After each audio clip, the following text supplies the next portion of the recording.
Hello viewers, আসসালামু আলাইকুম। BD nursing class চ্যানেলে আপনাদের সবাইকে স্বাগত।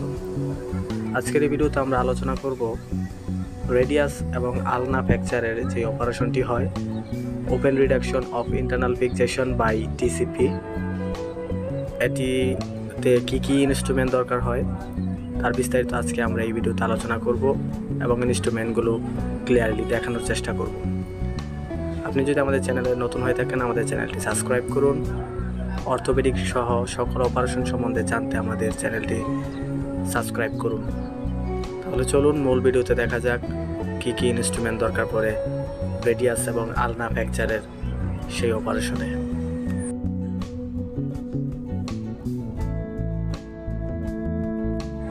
প্রথমে যে ইনস্ট্রুমেন্টটি দেখতে পাচ্ছেন এটি হচ্ছে বন লিভার। এটা দিয়ে মাসেলগুলোকে সরিয়ে বনটাকে উপরের দিকে তোলা হয়। এটি হচ্ছে আর্টারি ফরসেপ, খুব কমন একটি ইনস্ট্রুমেন্ট। বিভিন্ন ওটিতে যে কোনো কাজে আমরা এগুলো কমন ইউজ করে থাকি। তারপর আবার সেই বন লিভার, যার কাজ অনেক, বিশেষ করে বনটাকে উপরের দিকে তোলার জন্য, ক্লিয়ারলি কাজ করার জন্য, দেখার জন্য এটি দিয়ে মাসেলগুলোকে সরিয়ে বনটাকে উপরের দিকে আনা হয়। এটা হচ্ছে প্লেন ফরসেপ এবং টুথ ফরসেপ দুইটাই লাগে। তারপর হচ্ছে এখন যে ইনস্ট্রুমেন্টটি দেখতে পাচ্ছেন এটি হচ্ছে নিডল হোল্ডার। ওটি যখন ইনজেকশন দিয়ে মাসেলগুলোকে, স্কিনগুলোকে কেটে বনটার কাজ করা হয়, শেষে আবার সেই মাসেল স্কিনগুলোকে আবার স্টিচ দিয়ে আগের মতো করা হয়। এটা হচ্ছে নিডল হোল্ডার। তারপরে যে ইনস্ট্রুমেন্টটি এটি হচ্ছে বন হোল্ডিং ফরসেপ, স্মল বন হোল্ডিং ফরসেপ। এটা দিয়ে হচ্ছে বনটাকে ধরা হয়, ক্ল্যাম্প সিস্টেম। এটা দিয়ে বন ধরা হয়, বন হোল্ডিং ফরসেপ।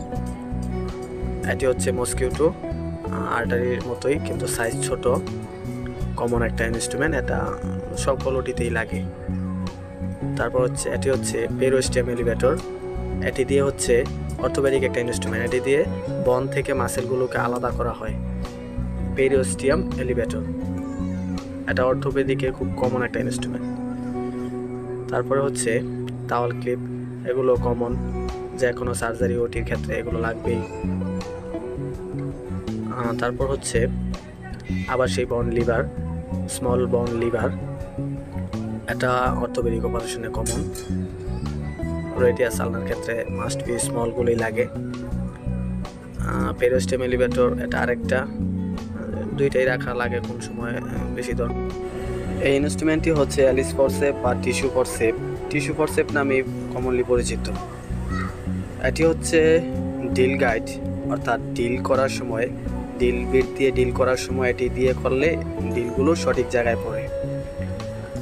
এখন যে ইনস্ট্রুমেন্টটি দেখতে পাচ্ছেন এটি হচ্ছে মিডিয়াম বন হোল্ডিং ফরসেপ, অর্থাৎ মাঝারি সাইজের একটি বন হোল্ডিং ফরসেপ।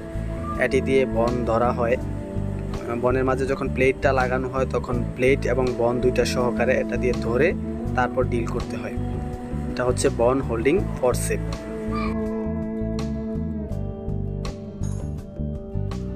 এবারের ইনস্ট্রুমেন্টটি হলো রাইট অ্যাঙ্গেল, এটাকে রিট্রাক্টরও বলা হয়। এটি হচ্ছে ডিল বিট, ডিল মেশিনের মাথায় লাগিয়ে ডিল করা হয়, ডিল বিট। তারপরে ইনস্ট্রুমেন্টটি হচ্ছে আবার বন হোল্ডিং ফরসেপ, মিডিয়াম সাইজের বন হোল্ডিং ফরসেপ। এটি হচ্ছে স্ক্রু ড্রাইভার।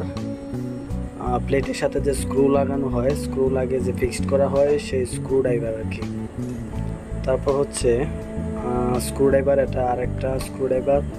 দুইটাই রাখতে হয়, দেখা গেছে একটা সমস্যার কারণে কাজ না করলে দুইটাই রাখতে হয় আর কি।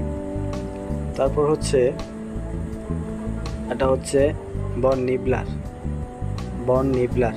এটা দিয়ে বনের মাথার বেশি অংশ থাকলে, অতিরিক্ত কোনো অংশ থাকলে এটা দিয়ে কেটে ফেলা হয়। এটার নাম হচ্ছে বন নিবলার। তারপর হচ্ছে এটা হচ্ছে কেওয়ার কাটার কিংবা নোজ প্লাস, বিভিন্ন নিক নেম আছে। এটা কেওয়ার কাটার বলা হয়। এটা হচ্ছে ডিল গাইডই, এটা আরেকটা ডিল গাইড। কেওয়ার যখন ঢুকানো হয় তখন এই ডিল গাইড দিয়ে ঢুকালে লোকেশন ঠিক থাকে। এগুলো হচ্ছে প্লেট, ডিসিপি আর কি, ডাইনামিক কম্প্রেশন প্লেট। এগুলো হচ্ছে কেওয়ার, ঠিক আছে। এগুলো হচ্ছে কেওয়ার। এগুলো আবার প্লেট বিভিন্ন হোলের আছে, 7টা আছে, 6টা আছে, 8টা আছে বিভিন্ন হোলের। এগুলো হচ্ছে ওয়্যার, বিশেষ করে প্যাটেলা ফ্র্যাকচার এই ওয়্যারগুলো কাজে লাগে। এটা হচ্ছে স্ক্রু, প্লেটের সাথে স্ক্রু, বিভিন্ন সাইজের স্ক্রু আছে। এই স্ক্রু দিয়ে প্লেটগুলো ফিক্সড করা হয় বনের সাথে, বিভিন্ন সাইজের স্ক্রু আছে। আর এটা হচ্ছে গ্যালিপট, আমরা সবাই জানি, কিডনি ট্রে, এগুলো প্রতি ওটিতেই লাগে। তো এই ছিল।